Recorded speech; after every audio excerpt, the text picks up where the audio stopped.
Welcome to the Dental Capsule. In this series, we'll cover different dental topics and real clinical situations in short, easy-to-follow capsules, designed to help us improve how we manage our daily cases.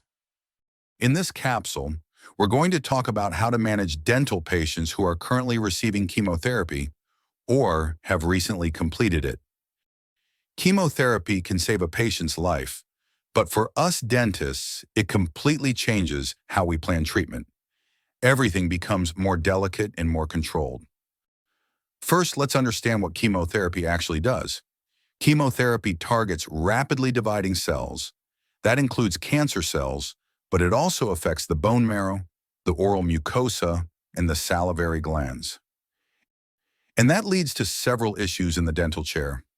Low white blood cells with a high risk of infection, low platelets with a higher chance of bleeding, mucositis, which makes the mouth very painful, reduced saliva, which increases the risk of caries, and delayed healing, especially after extractions.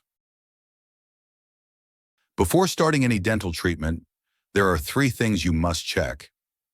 Number 1, the current blood counts, especially the neutrophils and platelets. Number 2, where the patient is in their chemotherapy cycle.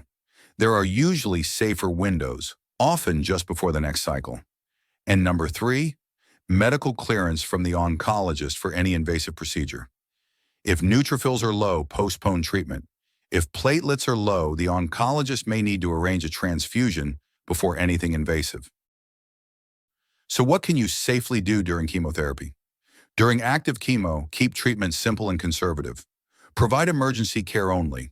Offer pain control and antibiotics when they're actually indicated.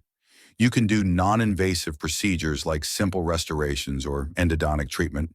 You can reinforce oral hygiene, including scaling and polishing. And you can manage mucositis, candidiasis, and dry mouth. But you should avoid anything that requires predictable healing. No elective extractions, no elective surgeries, and no deep scaling if the blood counts are not safe. After chemotherapy, remember that healing is still slow. Bone marrow recovery can take months. The patient remains more prone to infections, and salivary issues may continue for a while. Older guidelines used to say extraction could be done 6 weeks after chemo, but the more accurate approach today is simpler. Once the blood counts return to normal and the oncologist gives approval, you can start planning comprehensive care again. Your role as the dentist is to protect the patient from infection, avoid procedures that might cause bleeding or delayed healing, and keep the mouth as healthy and as comfortable as possible throughout their cancer journey. Always manage these patients with extra care and extra caution. Thanks for watching. If you found this helpful, don't forget to like and subscribe. Share your thoughts or questions in the comments. We'd love to discuss them with you. See you in the next capsule.